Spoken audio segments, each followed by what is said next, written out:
Hello students, welcome in my class. Today we are solving question number 11 of exercise 13.1. Question number 11 में क्या है? A fair die is rolled. Consider event E. Event E में elements क्या है 1 3 5 और F में क्या है 2 3 और G में क्या है 2 3 4 5. Find probability of E by F and probability of F by E. First part हमारा बहुत सिंपल है और आपको पता है E by F कैसे निकाला जाता है. इस क्वेश्चन में हमारे पास तीनों इवेंट्स गिवन है. ई बाय एफ की वैल्यू निकालने के लिए हमें क्या करना होगा?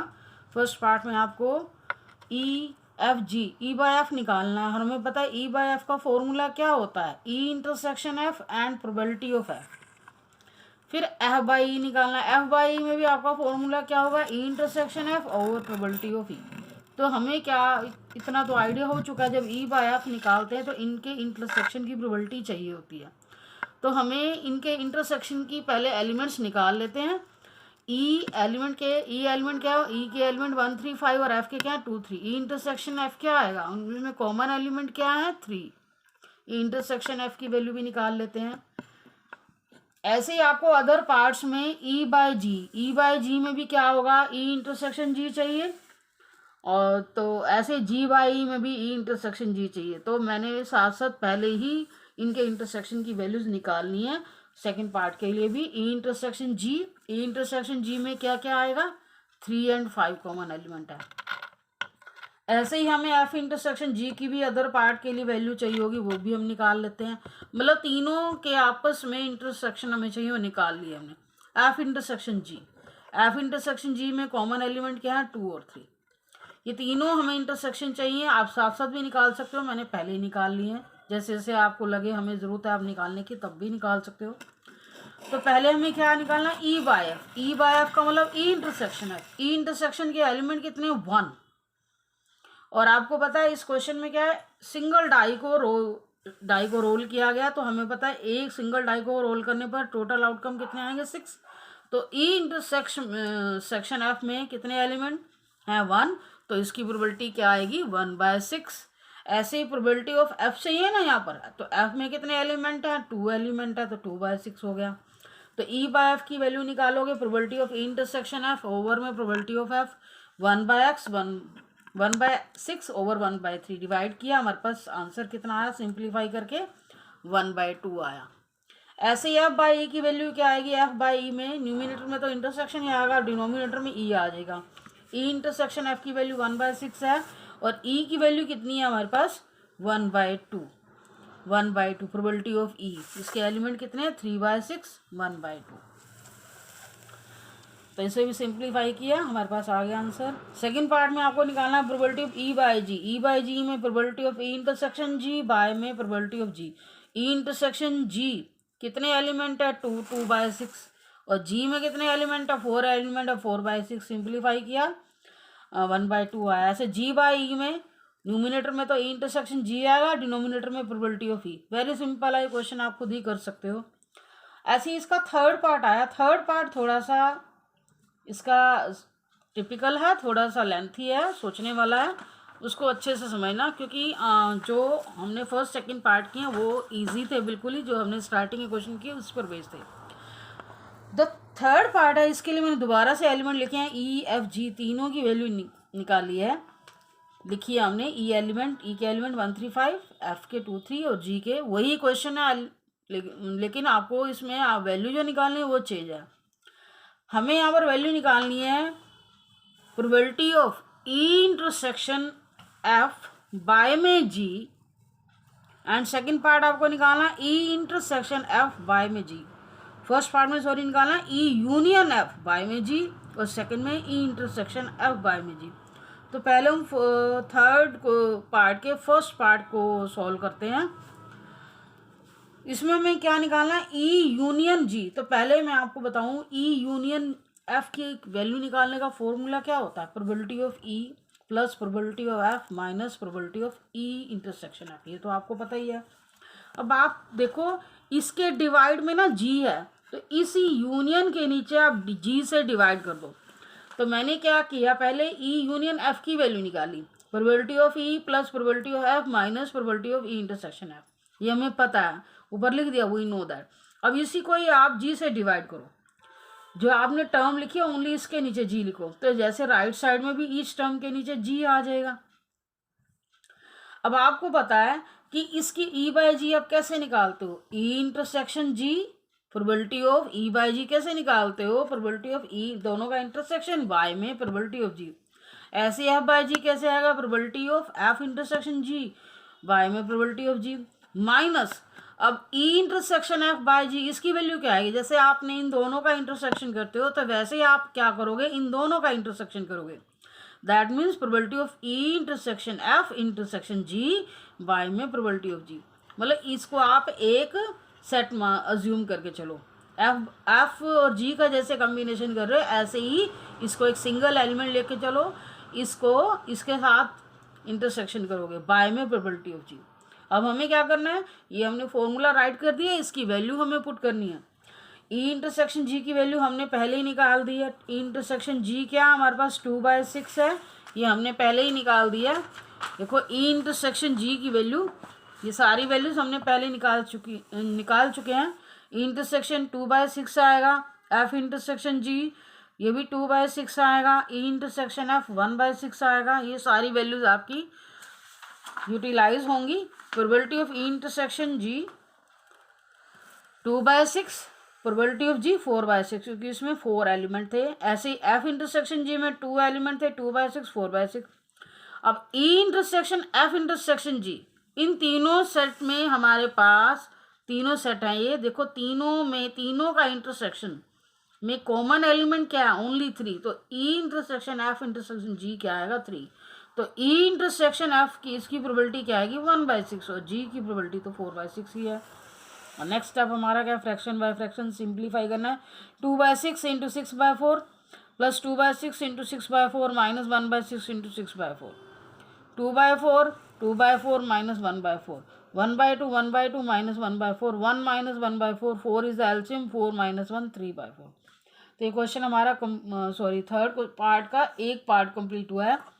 अब सेकेंड पार्ट में देखो क्या इसमें और उसमें क्या डिफरेंस है।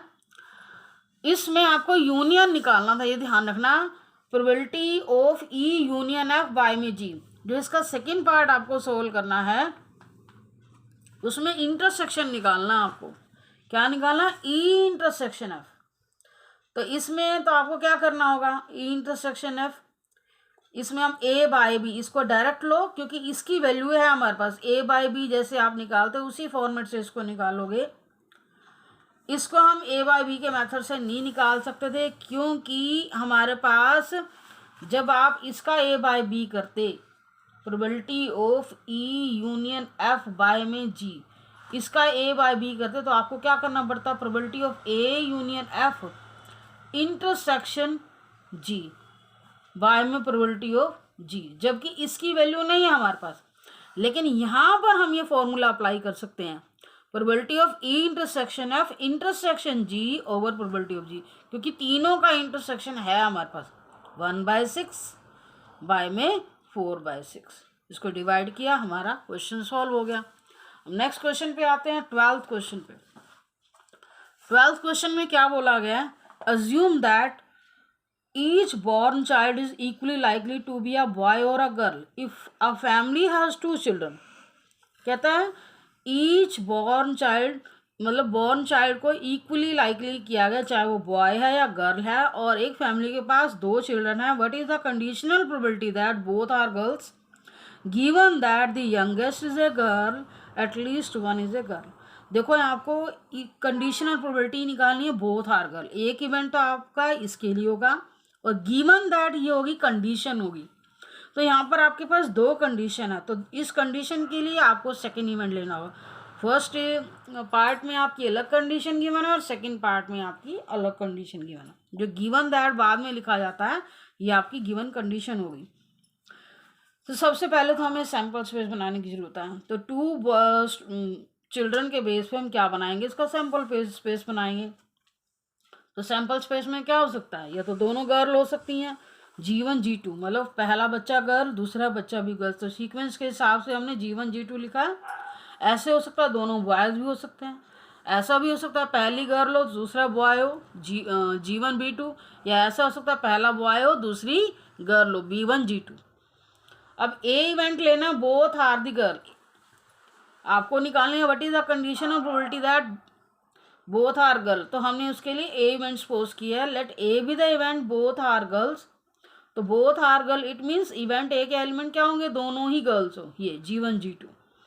और B be the event first part के लिए यंगेस्ट इज अ गर्ल, मतलब यंगेस्ट का मतलब छोटे वाला, सेकंड वाला जो बेबी है वो गर्ल होनी चाहिए। तो उस B the event youngest is a girl, तो उसमें क्या हो सकता है, दो पॉसिबिलिटी हो सकती है। सेकंड वाला गर्ल होनी चाहिए, बाद वाला यंगेस्ट होगा ना, तो फर्स्ट वाला हमें नहीं पता क्या हो, तो G1 G2 वाला केस भी हो सकता है, B1 G2 वाला भी हो सकता है। सेकंड वाला गर्ल हो तो सेकंड वाला गर्ल, एक इसमें केस आ रहा है, किसमें आ रहा है। अब हमें पता है A बाय B निकालना है, तो इनका इंटरसेक्शन भी चाहिए। इंटरसेक्शन में क्या आएगा, G1 G2 आ जाएगा। तो probability of A intersection B क्या आएगा, A इंटरसेक्शन B में कितने एलिमेंट है, 1/4। प्रोबेबिलिटी ऑफ B कितना है, 2/4। इसे सिंप्लीफाई किया 1/4, 4/2 आ जाएगा, 1/2 आ गया। अब सेकेंड इसका एक और पार्ट भी है, सेकेंड पार्ट है, इसमें कंडीशन चेंज है, at least one is a girl. इसके लिए आप अलग इवेंट सपोज कर लेते हैं, सी इवेंट ले लेते हैं। Let C be the event for at least one is a girl, C be the event for at least one is a girl. कम से कम एक होनी चाहिए गर्ल, दोनों भी हो सकती हैं। तो वन गर्ल वाले हमारे पास दो केस हैं, G1 B2 B1 G2। At least one girl है तो मैक्सिमम कितनी गर्ल हैं, 2 गर्ल हैं, तो ये केस भी लोगे तो टोटल 3 केस आ जाएंगे, G1 B2 B1 G2 G1 G2। तो A इंटरसेक्शन C क्या आएगा, A इंटरसेक्शन में बोथ आर गर्ल है A में, तो A में क्या आ जाएगा, G1 G2। तो A इंटरसेक्शन C की वैल्यू आ गई। हमें क्या निकालना है, A बाय C, क्योंकि जिसकी प्रोबेबिलिटी निकालनी होती है, find the condition probability that both are girl. Both are girl को हमने ए इवेंट लिया तो ए को ऊपर रखोगे, और गिवन कंडीशन इसके साथ ये है, तो ए बाय सी निकालना। तो ए बाय सी की वैल्यू हमारी कैसे आएगी, A by C, A by C, A intersection C by में प्रोबेबिलिटी ऑफ सी 1/4 3/4, 1/4 4/3, सिंप्लीफाई करके कितना है 1/3। नेक्स्ट क्वेश्चन पे आते हैं, question number 13। An instructor has a question bank consisting of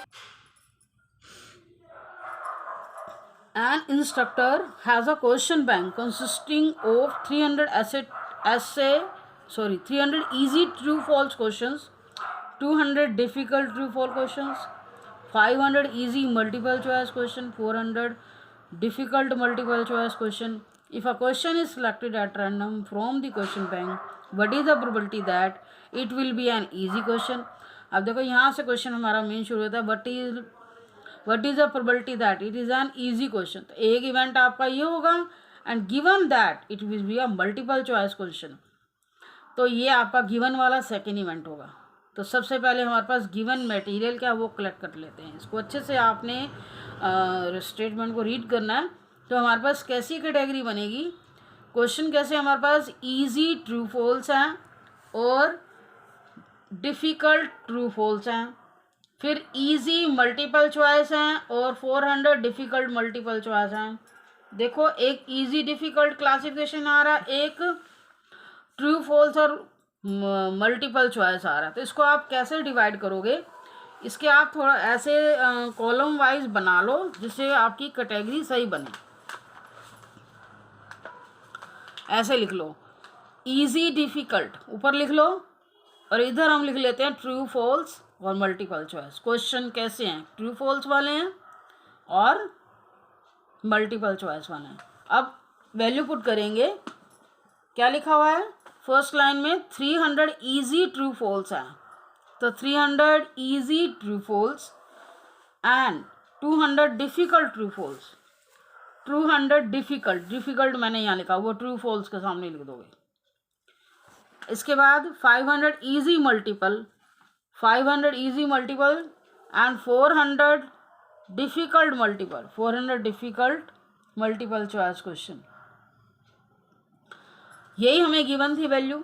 अब देखो इजी वाले टोटल कितने हो गए, 8, उसमें मिक्स आ गए, ट्रू फॉल्स वाले भी आ गए, मल्टीपल चॉइस वाले भी आ गए। और डिफ़िकल्ट वाले टोटल कितने हो गए, 600। उसमें ट्रू फॉल्स वाले भी आ गए, मल्टीपल चॉइस वाले भी आ गए। अब इस तरह से भी टोटल कर लो, ट्रू फॉल्स के टोटल कितने हैं, इजी डिफिकल्ट 500, मल्टीपल चॉइस के भी टोटल कितने हैं 900, हमने सारा टोटल कर लिया। इस तरह से भी टोटल 1400 आ रहा है, इस तरह से भी। अब हमें वैल्यू क्या निकालनी है, let A be the event, probability जो निकालनी है एक इवेंट उसके लिए, और एक इवेंट क्या होना चाहिए जो गिवन हो। What is the probability that it will be an easy question, let A be the event for an easy question.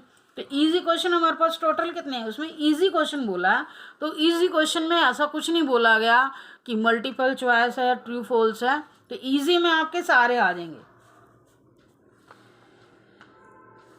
Total 800, तो A be the event for an easy question and B be the event for multiple choice question. और A intersection B का मतलब क्या होना चाहिए, दोनों का common होना चाहिए, इजी भी होना चाहिए और मल्टीपल चॉइस भी होना चाहिए, इजी भी होना चाहिए और मल्टीपल चॉइस भी होना चाहिए। तो कौन सी वैल्यू, इजी एंड ये 500 आएगी। आपको पता है जब आप जिसकी प्रोबेबिलिटी निकालते हो ए बाय बी निकालना है यहाँ पर, तो ए बाय बी में एक तो ए इंटरसेक्शन बी चाहिए और बी की वैल्यू चाहिए, तो हमें प्रोबेबिलिटी ऑफ ए निकालने की जरूरत ही नहीं है, प्रोबेबिलिटी ऑफ बी की चाहिए। बी इवेंट क्या था, मल्टीपल चॉइस क्वेश्चन। अब मल्टीपल चॉइस क्वेश्चन उसने बोले हैं तो उसमें टोटल लेने हैं, इजी डिफिकल्ट कुछ नहीं बोला गया, तो टोटल मल्टीपल चॉइस क्वेश्चन हमारे 900 है, तो वैल्यू क्या आएगी 900 बाय 1400, क्योंकि टोटल क्वेश्चन 1400 है। सिंप्लीफाई किया 9 by 14, probability of A by B क्या आएगा, probability of A intersection B by में probability of B 5 by 14 over 9 by 14, simplify करके क्या आया 5 बाय 9। ये क्वेश्चन हमारा सिंपल था। क्वेश्चन नंबर 14 पे आते हैं। Given that two numbers appearing on throwing two dice are different. ये गिवन दैट यानी कि ये हम आप क्या होगी, हमारी कंडीशन होगी कि टू नंबर्स जो हैं अपीयरिंग, वो अपीयर हो रहे हैं थ्रोइंग टू डाइज, मतलब डाई का पेयर थ्रो किया गया है, तो हमने गिवन कंडीशन में क्या लेना है, वो नंबर लेने हैं जो डिफरेंट नंबर शो हो रहे हैं। And find the probability of the event, the sum of the number on the die is 4। प्रोबेबिलिटी आपने इसकी निकालनी है, sum of number on the die is 4, मतलब आपने जिसमें सम 4 आ रहा वो लेना। तो सबसे पहले तो हमें सैम्पल स्पेस बनाना आना चाहिए जब भी हम टू डाइस को थ्रो करें। टू डाइस को थ्रो करने पर आपको पता है टोटल आउटकम कितने आएंगे 36। टू डाइस थ्रो करने पर total outcome 36, total outcome 30। Pair बनाना आना चाहिए आपको 1 1 1 2 1 3 1 4 1 5। पहले 1 के साथ सेकंड एलिमेंट चेंज करते चलो, ऐसे 2 के साथ फर्स्ट एलिमेंट सेम रखो, सेकंड चेंज करते चलो, ऐसे 3 1 3 2 3 4 4 1 4 2 4, ऐसे ही आपके पास टोटल 36 आएंगे। 5 1 फर्स्ट सेम रखेंगे, सेकंड चेंज करते चले जाएंगे। 6 1 6 2 6 3, टोटल केसेस कितने आ गए 36। और number of cases of doublets, doublets का मतलब जैसे 1 1 2 2 3 3 4 4 5 5 6 6, ये डबलेट हमें क्यों चाहिए, क्योंकि हमने नंबर ऑफ केसेस वो लेने हैं। डबलेट डू नॉट अकर कितने बनेंगे, क्योंकि टोटल में से डबलेट वाले केस 6 हैं, तो डू नॉट अकर वाले कितने बनेंगे 30। तो ए बी द इवेंट, आप हमारे पास 2 इवेंट चाहिए, आपने प्रोबेबिलिटी किसकी निकालनी है, A find the probability of the event the sum of number 4। तो A be the event when sum is 4, sum 4 कब कब आएगा 1 3 पे आएगा, 2 2 पे आएगा, 3 1 पे आएगा। 3 केसेस आ रहे हैं। और B be the event for the numbers appearing on the dice are different, तो बी इवेंट होना चाहिए जो डाइज पर नंबर अपीयर हो रहे हैं वो डिफर होने चाहिए। तो डिफर वाले हमारे पास केसेस कितने हैं 30, तो 30 बाय में 36 5 बाय 6। अब हमें क्या करना है, ए इंटरसेक्शन बी भी लेना है। ए इंटरसेक्शन बी का मतलब ए में हमारे पास क्या है सम 4 वाले, और बी में क्या है डिफरेंट वाले, तो ये चीज़ हमें काटनी पड़ेगी। तो ए इंटरसेक्शन बी में क्या आएगा 1 3 एंड 3 बार। तो probability of A intersection B क्या आएगा, इसमें 2 एलिमेंट है, 2 बाय 36 1 बाय 18 आ गया। अब हमें ए बाय बी निकालना है, क्योंकि probability is the probability that, मैं आपको बार बार बता रही हूँ, जिसकी प्रोबेबिलिटी निकालनी होती है इसको न्यूमिनेटर में रखोगे। तो यहाँ पर सम 4 वाले की प्रोबेबिलिटी निकालनी है, उसको हमने ए अज्यूम किया, ए बाय बी निकालना है। ए बाय बी क्या आएगा, probability of A intersection B by में probability of B is equal to 1 by 18 by में 5 बाय 6। सिंप्लीफाई किया 1 by 18 multiply 6 by 5 by 1, simplify करके 1 बाय 15 आ गया। नेक्स्ट क्वेश्चन पे आते हैं 15 क्वेश्चन। 15 क्वेश्चन थोड़ा सा और केयरफुल होकर समझने वाला है। Consider the experiment of throwing a die. कहता है डाई को थ्रो किया गया, if a multiple of 3 comes up throw the die again, and if any other number comes up then toss a coin. Find the conditional probability of the event the coin shows a tail and given that at least one die shows a 3. तो सबसे पहले तो यहाँ sample space बनाना है। यहाँ पर sample space बिल्कुल अलग से बनेगा। इसमें कहता है कि डाई थ्रो की अगर 3 आया या 3 का मल्टीपल आया, तो सबसे पहले आपको ना ऐसे डायग्राम से बनाना होगा। डाई थ्रो की अगर 3 आया, 3 का मल्टीपल देखो 1 2 डाई थ्रो करने पर आपको पता है टोटल एलिमेंट कितने आते हैं, 1 2 3 4 5 6। मैंने यहाँ लिख दिया डाई थ्रो की। कहता है अगर 3 आया उसका मल्टीपल आया तो डाई को दोबारा थ्रो किया गया। 3 आया तो डाई को दोबारा थ्रो करेंगे तो दोबारा से हमारे पास टोटल आउटकम ये आ सकते हैं ना, 1 2 3 4 5 6 सारी पॉसिबिलिटीज हो सकती हैं। अगर 3 6 के सिवा कोई और नंबर में से 1 2 4 5 में से कोई भी आ सकता है। अगर ये आया 3 के मल्टीपल ना आकर कोई और नंबर आ गया तो कॉइन को टॉस किया। अगर आपको पता कॉइन को टॉस किया गया तो आउटकम क्या आएंगे, हेड एंड टेल। तो ये पॉसिबिलिटी है। तो अब हमें सैम्पल स्पेस इन्हीं के बेस पे बनाना होगा। कैसे बनाना है सैम्पल स्पेस? अब देखो अगर डाई थ्रो की 3 का मल्टीपल आए हैं तो डाई को दोबारा थ्रो किया गया, तो सैम्पल स्पेस में क्या पॉसिबिलिटीज हो सकती हैं, 3 1 3 2 3 3 3 4 3 5 3 6। ये 3 वाले पेयर बना लिए। अगर 6 दूसरा मल्टीपल आया तो 6 1 6 2 6 3 6 4 6 5 6 6 ये बना लिया। अच्छा सेकंड केस ये भी हो सकता है कि 3 का मल्टीपल ना आकर हो सकता है दूसरे नंबर आए हों, तो फिर क्या किया, कॉइन को टॉस किया गया। अब दूसरे नंबर में 1 2 4 5 में से कोई भी आ सकता है, तो सबके साथ हमने पेयर बनाने हैं। 1 head 1 tail, 2 head 2 tail, 4 head 4 tail, 5 head 5 tail. तो इस तरह से आपके टोटल ये 20 केसेस बन रहे हैं। अब हमें सैम्पल स्पेस बनाने के बाद वो इवेंट लेने हैं जिनकी प्रोबेबिलिटी निकालनी है। अब इवेंट कैसे सपोज करोगे, find the conditional probability that the coin shows a tail, let A be the event the coin shows a tail and B be the event given that at least 1 die shows a 3, B be the event at least 1 die shows a 3। अब इसके base पे आपको probability निकालनी है। अब A be the event coin shows a tail, तो आपने ए event coin जो है टेल शो कर रहा हो, तो टेल शो करने वाले आपके कितने केसेस हैं, 1 2 3 4, क्योंकि और तो कहीं है ही नहीं। 1 2 3 4 टोटल केसेस कितने हैं हमारे पास, 4 केस हैं। तो हमने प्रोबेबिलिटी ऑफ ए कैसे निकालनी है, देखो 4 केसेस हैं, मैंने 4 मल्टीप्लाई इसलिए किया। और आपको पता है मैं एक का आपको प्रोबेबिलिटी निकाल के दिखा रही हूँ। जैसे 1 और टेल है, 1 की प्रोबेबिलिटी क्या होगी, 1 के आने की प्रोबेबिलिटी क्या होती है, 1/6, क्योंकि डाई को थ्रो करोगे इसमें 1 के आने की प्रोबेबिलिटी क्या होगी, 1/6। और टेल की क्या होगी, 1/2। जब दोनों एक साथ प्रोबेबिलिटी निकालनी हो ना, दोनों को मल्टीप्लाई करना आपने, 1/12 आ गई। तो ऐसे मेरे पास कितने केस हैं, 4 केस हैं। कैसे, 2 1 टेल 2 टेल 4 टेल 5 टेल। तो 4 टाइम्स मैंने इसलिए किया क्योंकि सबकी प्रोबेबिलिटी यही आने वाली है। तो प्रोबेबिलिटी ऑफ ए क्या आएगा, 1/6 इंटू ये एक केस की आपको मैंने निकाल के दिखा दी, उसको 4 टाइम्स किया, 4 इंटू 1/12, 4/12 हो गया। ऐसे ही प्रोबेबिलिटी ऑफ बी क्या आएगी, प्रोबेबिलिटी ऑफ बी में क्या आएगा, वो इवेंट लेना हमने जिसमें एटलीस्ट 1 डाई शोज आ 3, कम से कम 1 डाई क्या करे, 3 शो करे, कम से कम 1 डाई 3 शो करे। तो 3 शो करने वाले केस लोगे, एक तो पूरी लाइन आ जाएगी और एक ये आएगा 6 3 वाला भी एक पेयर है। तो 6 मेंबर ये हैं और एक ये 7 मेंबर हो गए। तो टोटल 7 आउटकम है। और इसके बारे में क्या आएगा, 36 आएगा। क्यों आएगा, क्योंकि इसमें डाई के जो दोनों नंबर होते हैं इसकी प्रोबेबिलिटी निकालने का क्या होगा, 1/6, इसकी भी निकालने का 1/6, 1/6 इंटू 1/6 1/36। ऐसे डाई वाला कोई भी केस होगा तो उसकी प्रोबेबिलिटी निकालने के कितने होंगे, 1/36। तो मेरे पास 7 केस हैं, तो 7 इंटू 1/36, तो 7/36 आ गया।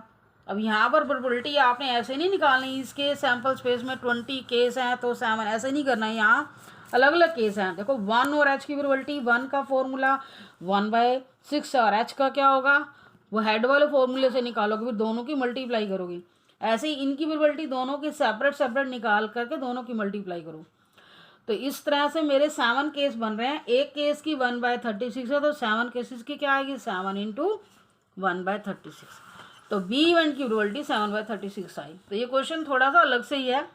अब ए इंटरसेक्शन बी क्या है, ए इंटरसेक्शन बी में क्या मतलब दोनों में कॉमन क्या है, कॉमन का मतलब क्या है, ए इवेंट क्या है, ए इवेंट क्या कहता है कि उसमें ऐसा इवेंट आपने लेना है जिसमें टेल शो हो रहा हो, और बी इवेंट कहता है कि 3 आ रहा हो।